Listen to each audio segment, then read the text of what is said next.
Greetings everyone. This is going to be a short video. Well, it might not be too short, but it's not going to have a whole lot of video in it. But this is our trip to Zion we took last October. I'm a little remiss in getting it published and getting it out to you. But anyway, hope you enjoy it.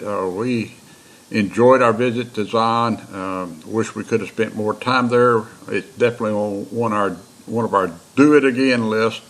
But I got so involved with looking at all the sites and enjoying the scenery, I didn't do a whole lot of videoing. So bear with me here, but I do want to show you what we saw, tell you a little bit about it.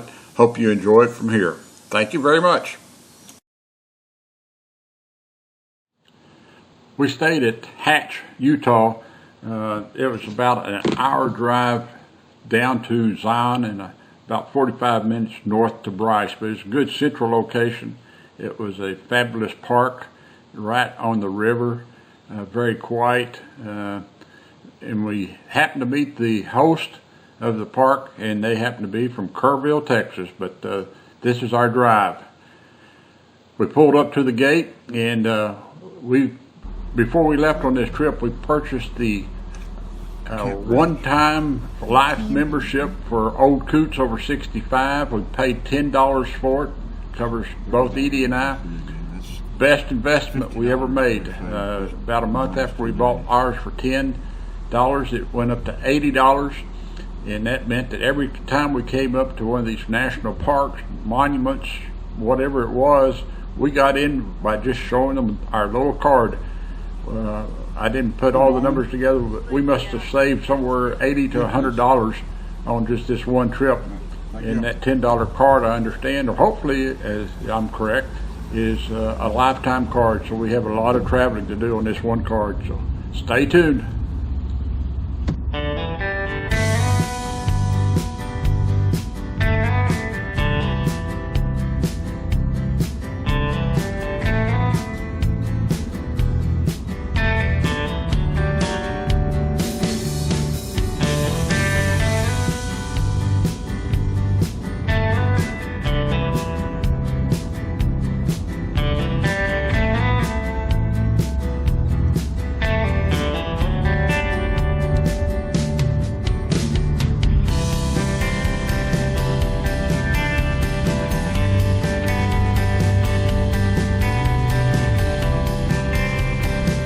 We'll be coming up on a tunnel in a little bit that was completed in 1930, and it's a little bit short for most RVs, particularly ours. That's the reason we left our RV back at Hatch at the camp.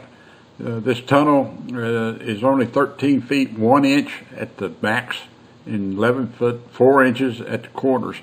You can take some RVs through there if they'll fit those dimensions, but you have to schedule a trip ahead of time, particular hours on particular days, and there's a $15 fee because they have to shut the tunnel down for traffic only in one direction and let you come through.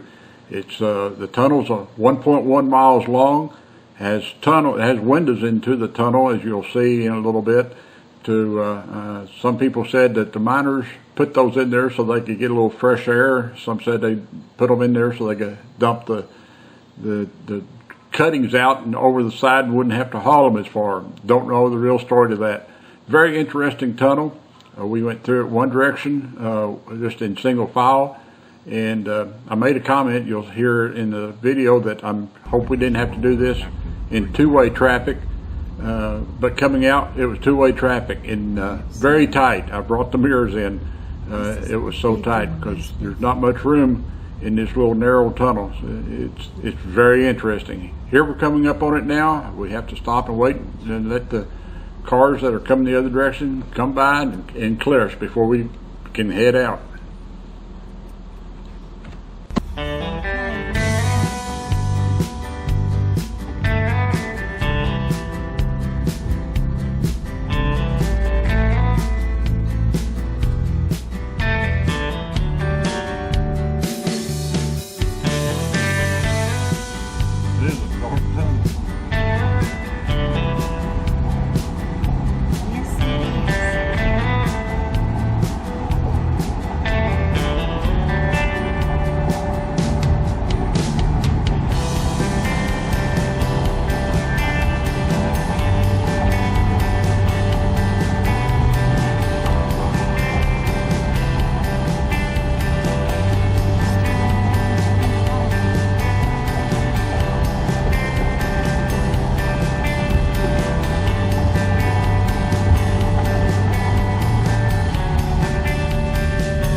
one of the great things about Zion National Park is that you are down in the bottom of the canyon.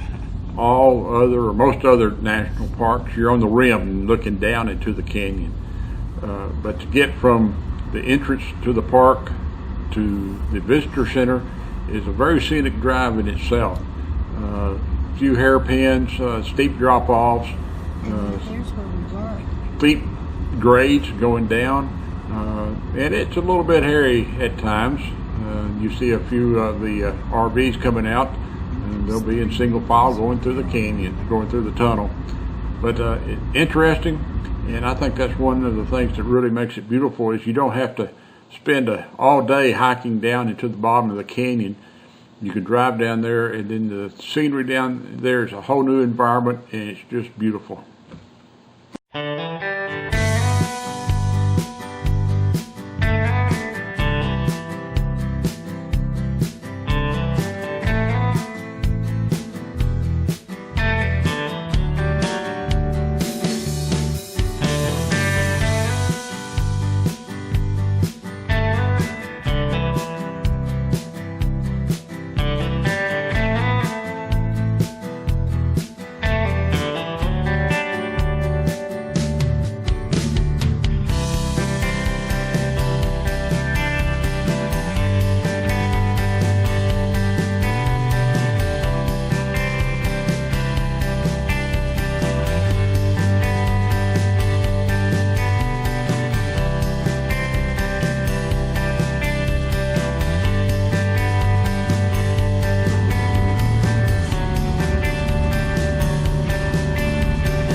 You notice the shuttle coming by. Zion is so popular that you don't get to drive around inside the park itself. You go to the visitor center, or you have to drive to a nearby town called Springdale and park there and take shuttles into the park.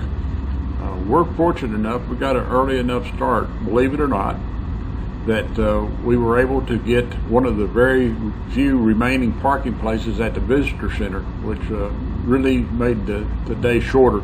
We didn't have to catch the shuttle. Here comes another shuttle. But once you get to the visitor center, there's several parks or several stops in the park that you can go to. But in order to go to those, you either hike, which could take several hours and be very strenuous, which us Old Koots aren't going to do, or you ride the shuttle. And shuttles are very comfortable, come by in a very timely manner, and you get on and get off the shuttles as you wish. And that's a very good way to go. But we were very happy that we were able to get one of the last parking places, and it was quite a hike from there to the visitor center.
Here at Zion, out on the Riverwalk, is that what it's called? Yeah.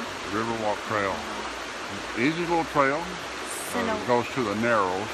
I doubt if we make much of the Narrows because it's several miles and you have to walk through water most of the way. You shake your head no way. No. I'm not walking through water. Oh, I thought you said I was wrong and didn't have to walk through water. I know you have to walk through water. Okay. Anyway, just first walk in the morning. It's nice. It's brisk. Sun's out though. They predicted rain, so no need for the rain jacket. That's good because I've left them in the truck. So anyway, more later.